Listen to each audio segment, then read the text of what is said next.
All right, well, thank you very much for the opportunity to address you today. Ted set the stage very nicely, and what I'm going to do is look a little bit more at the technologies that we've used in building some of the systems over the last 50 years or so. My initial inspiration to get involved in clinical decision support was this article by Bill Schwartz, who was chief of medicine at Tufts Medical Center, published in 1970, in which he predicted that by the year 2000, medicine would have changed profoundly because of new interactions between medicine, information sciences, management sciences, and would lead to dramatic changes in what medical schools did and how medicine was practiced. And he thought that this would come about mainly because the computer could augment, or in some cases replace, the intellectual functions of the physician. So some quotes from that article. Remember, this was 1970 predicting the year 2000. And he said, the computer will be an intellectual tool that will work in the healthcare system. And it will provide a consultant that is built into the very structure of the medical care system. So every case, when a doctor is thinking about how to diagnose or how to choose therapy for a patient, they would automatically get a consultant in the computer that would help them think through those questions. One of his motivations for anticipating this was that he recognized that medical knowledge was expanding at such a rate that no doctor could really keep up with it. And so he felt that it was necessary to have help, and the computer was an appropriate way of doing it. And again, he thought that there would be a frequent dialogue between the computer and the physician to talk about what is the most probable diagnosis and suggesting the appropriate, safest courses of action. The systems that Ted mentioned really all were aimed at this kind of dialogue with physicians. He also predicted that the time saved by this technology would allow doctors to concentrate on uniquely human tasks, such as holding the patient's hands, understanding their deepest concerns, communicating with their families, and so on. Unfortunately, that really didn't happen because the productivity gains from this technology, to the extent that they existed at all, went into requiring that doctors take care of more patients during the same amount of time. So they didn't really have the time to do that concentration.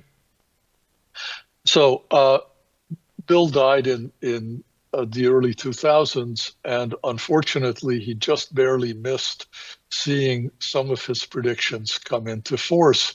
As you can see, there are now 362,000, as of yesterday, PubMed citations for artificial intelligence, but that the knee in that curve happened around 2017, and he was gone by then.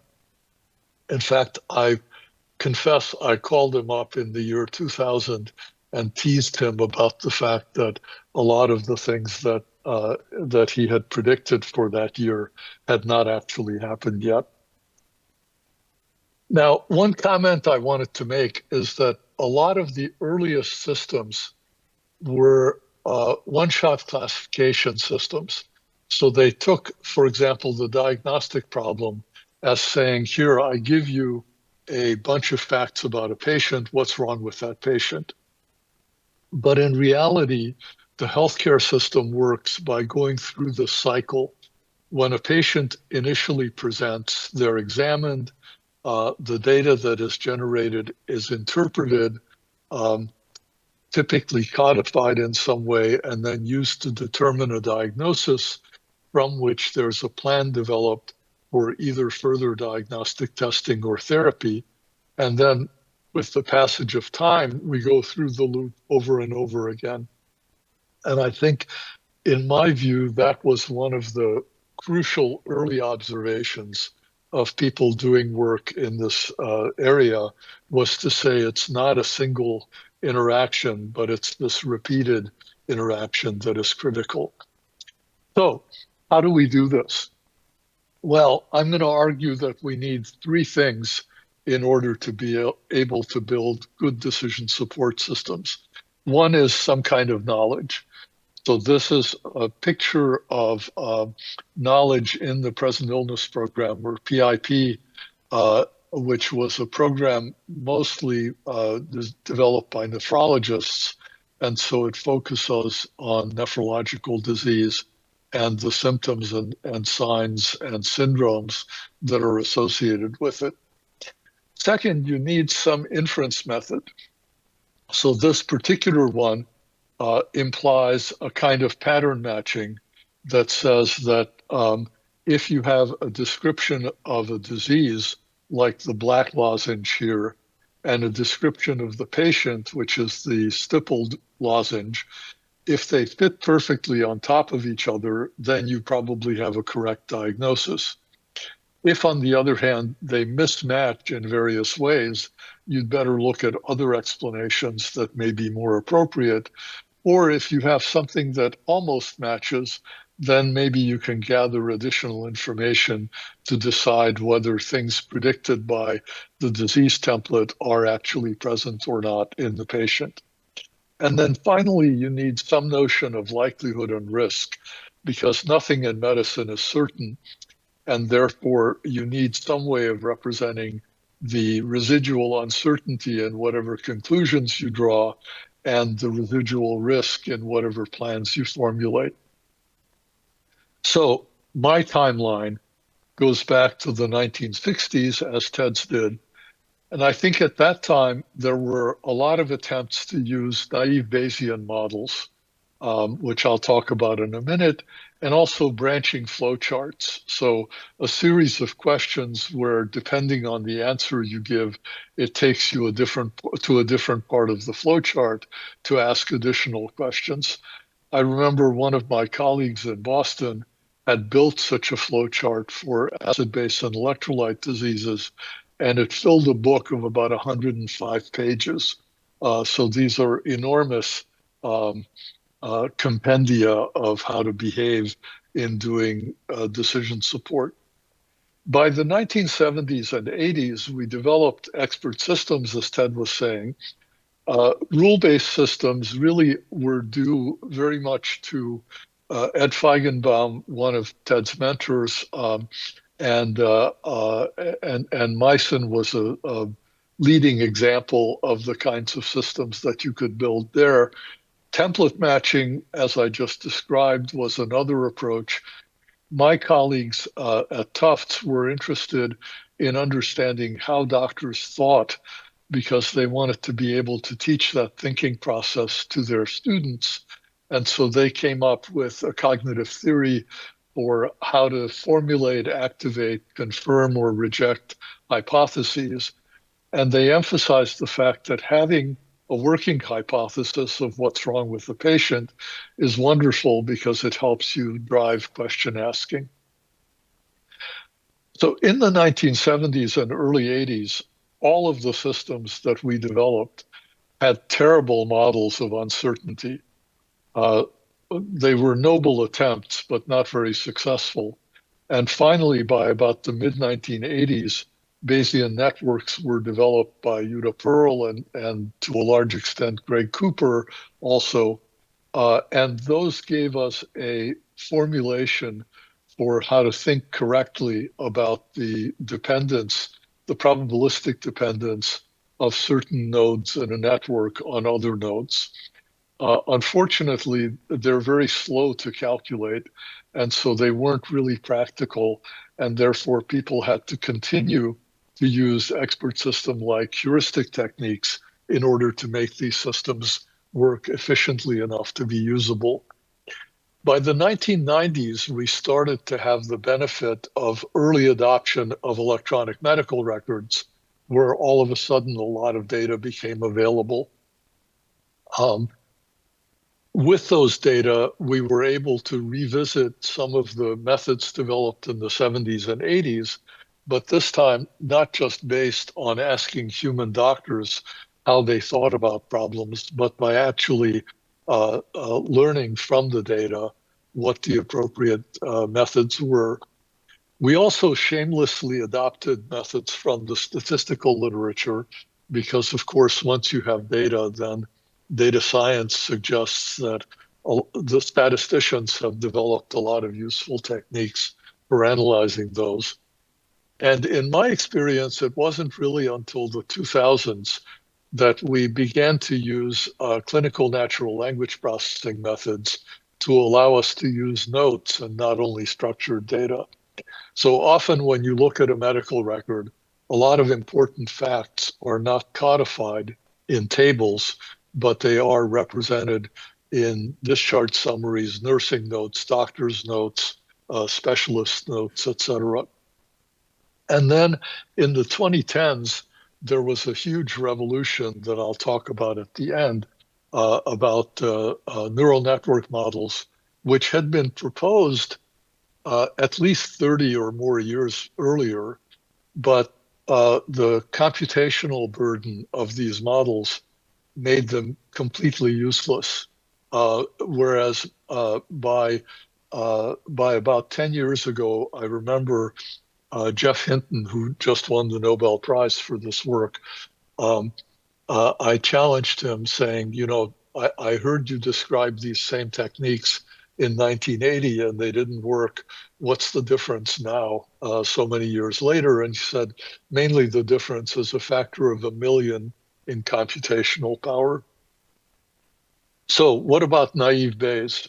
Well, the Reverend Bayes came up with this idea in the 18th century, saying that if you had some hypothesis, D here being what disease might the patient have, and you had a bunch of symptoms that depended on which of those hypotheses is correct, then by observing some of the symptoms but not others, you could revise the probability distribution over the diseases. And this was used starting in the 1960s in healthcare. And in fact, it could be used sequentially. The work of Tony Gorey, this gentleman on the left here, in his PhD thesis, developed a technique which in those days looked ugly, but I re-implemented his programs when we could do better graphical interfaces. And so you start with a problem like a patient has acute renal failure. What is the cause of that acute renal failure? And here are 14 expert-derived causes. And here's the probability of each of those causes after we have answered some set of questions. And these are the remaining questions that one could ask, including an estimate of how much they would improve the information content or reduce the entropy of the resulting probability distribution. Interestingly, when I talk to doctors even today and explain this method to them, a lot of them say, well, you know, I do something like that in the way I go about going from an early description of a patient's problem to coming up with a correct diagnosis. Now, Ted explained what Myson did, but I want to look at one particular aspect of it, which is how it worked. How did it combine its different rules? So the important thing in my mind that they did was to say there's a recursive process that says to find out a fact, if there are rules that can conclude that fact, then run them.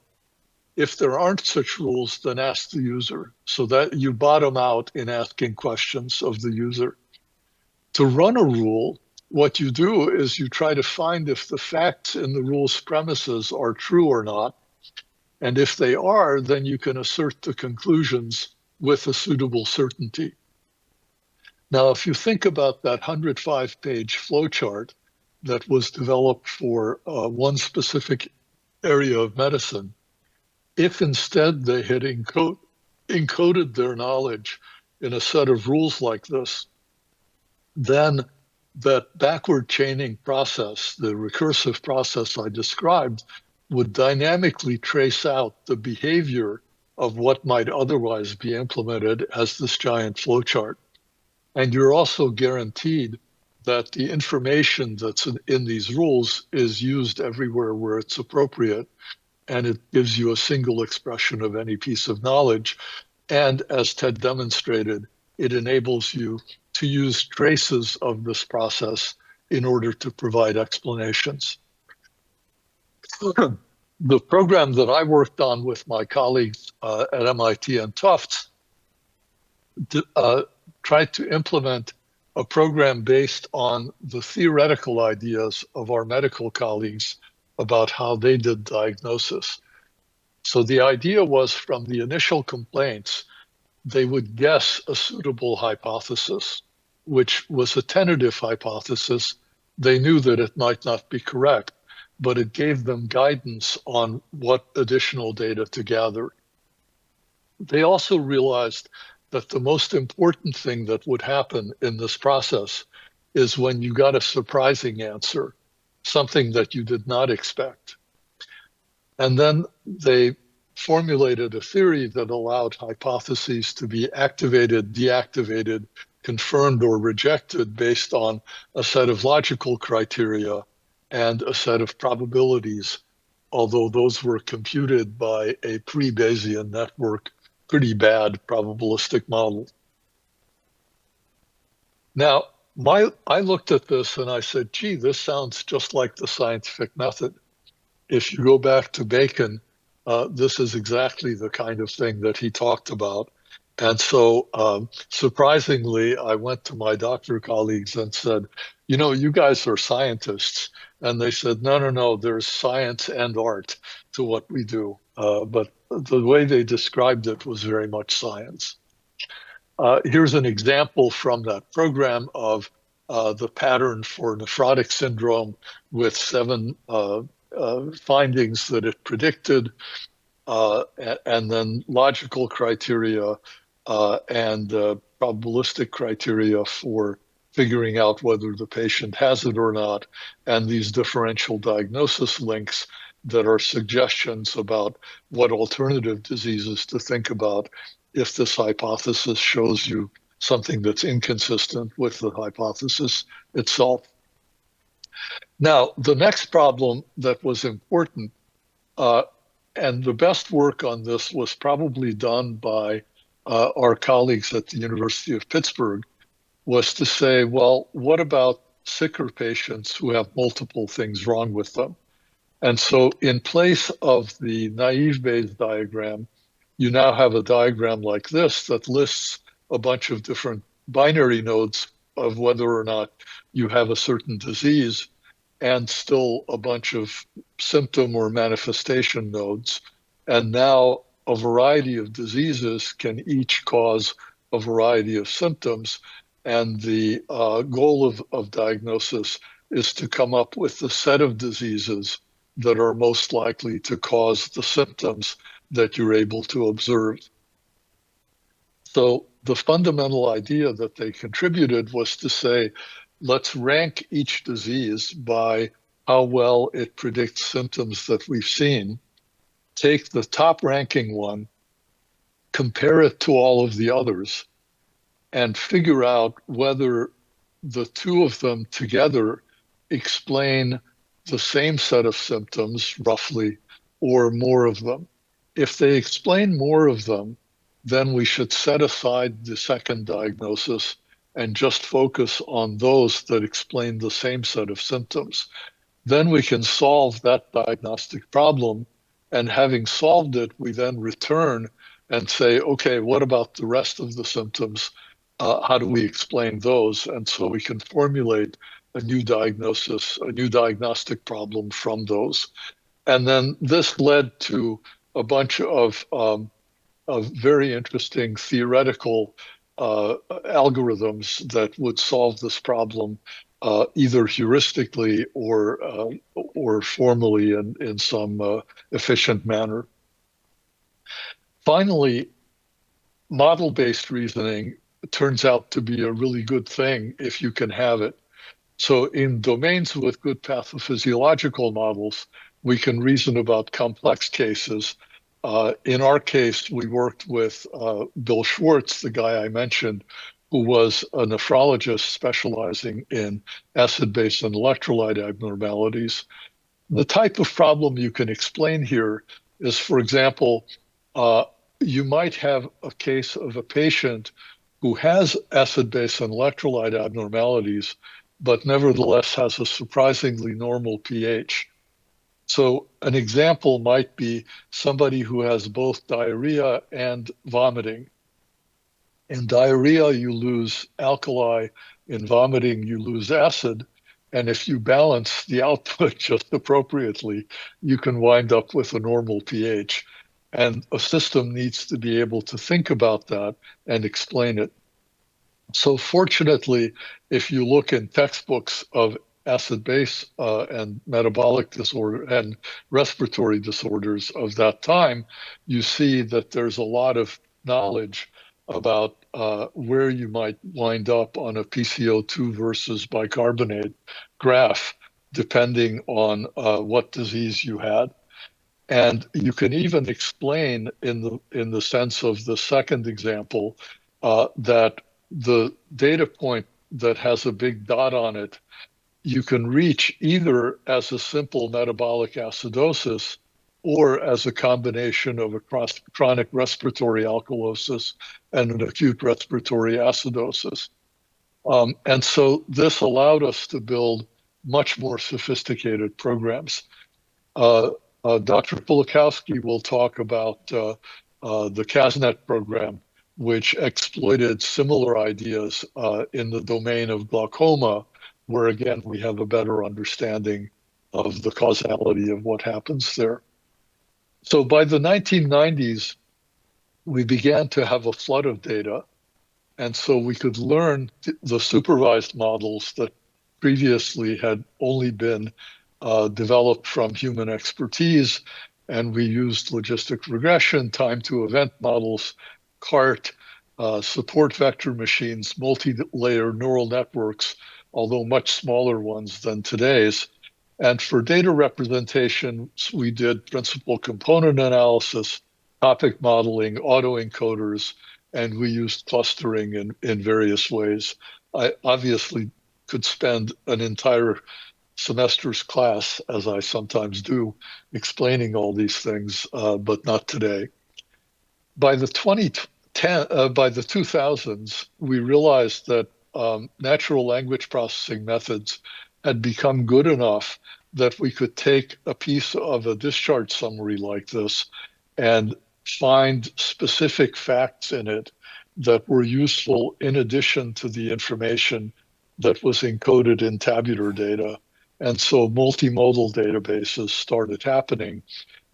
By later in that decade, imaging also came to the fore, and we started having good imaging models that allowed us to use those in conjunction with the tabular data as well.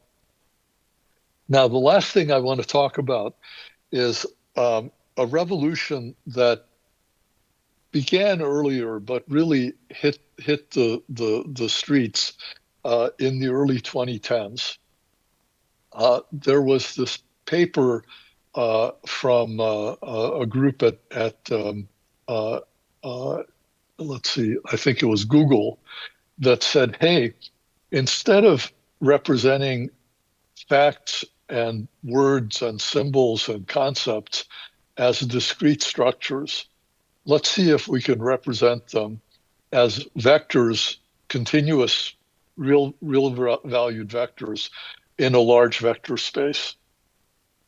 And they came up with a couple of different techniques for calculating those, basically based on doing things like from the context of a word, trying to predict what that word would be, and then using the parameters of that prediction model as the coordinates in a high dimensional, like 300 or 500 dimensional vector space. What's interesting is that when they did this, they found that there seems to be semantics in that encoded in that vector space. So for example, the difference between man and woman is roughly the same as the difference between uncle and aunt, and is roughly the same as the difference between king and queen, or the difference between king and kings and queens is approximately the same. And therefore, it seems like knowledge of semantics and knowledge of grammar is somehow encoded in this vector space. They came up with a method of using this this insight into in a machine learning model that was published in 2017 in Neural Information Processing Systems and has, as of yesterday, 236,000 citations. Now, just to give you an order of magnitude sense of this, the original Watson and Crick paper on the structure of DNA has about an order of magnitude fewer citations than this paper. So this really set off the modern notion of deep neural networks, because this model is in fact enormous and very deep. And then a different group at Google DeepMind came along and said, well, instead of a more complex structure like what Vaswani et al. Were doing, let's just build a very simple but enormous model that all it does is it takes all of the training data we can get. So they rolled up all of the text on the internet, they fed it to this and said, let's train a model that can simply predict what the next word is in a whole bunch of text. And they did this with trillions of words, building a model that had on the order of 1 trillion parameters. So this is where the factor of 1 million or 1 billion in computing power really comes in, essentially. And so what you wind up with is a system that is shockingly good at answering questions. So here's an example. You give it a prompt that says what's in boldface on top, and you say, how do you treat skin redness?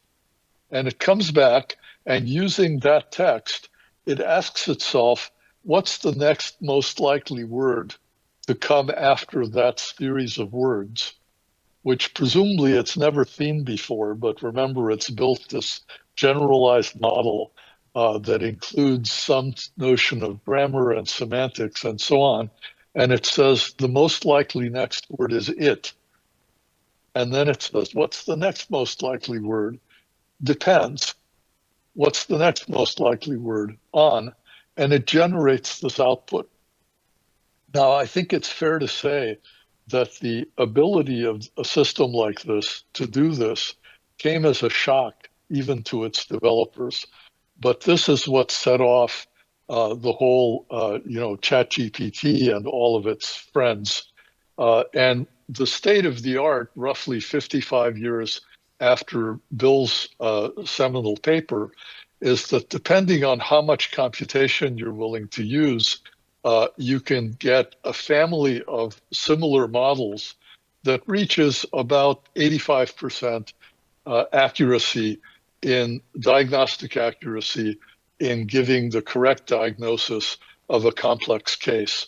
Here's another family of earlier systems that does nearly as well with similar amount of effort.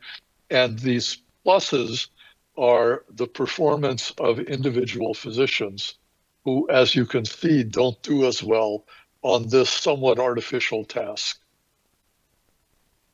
Now, before I leave you, I do want to warn you that there's no magic here.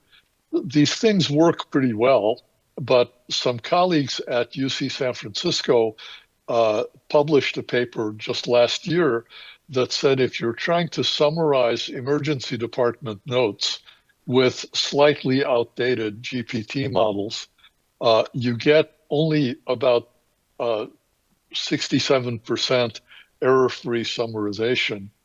And in 10% of the cases, the original notes may have had some fact stated, which was inaccurately copied into the summary. or something was put into the summary that simply has no support in the original notes, or something that ED docs considered important was missing from the summary. So I published a diatribe a couple of years ago about, I think Victor was referring to this, about how isn't it amazing what these models can do, but at the same time, isn't it amazing that we have no understanding of how they do this, and we have little understanding of why they fail to do it accurately. And so I was urging a lot of caution in deploying such models. And a bit of history. Ted mentioned the early work on perceptrons. This was in the 1960s. And two of my colleagues at MIT wrote a wonderful book in the end of the 1960s that finally did a formal analysis of what perceptrons were actually doing. And one of the things they showed is that even though the two graphs on this cover of their book look pretty similar, one of them turns out to be continuous. So it's one line that you could draw without lifting your pen from paper. And the other one is two separate graphs. And no perceptron can tell the difference between those. And we don't have that level of semantic analysis of what the current systems are and are not able to do. So I think I'll leave you with that note of caution. Thank you.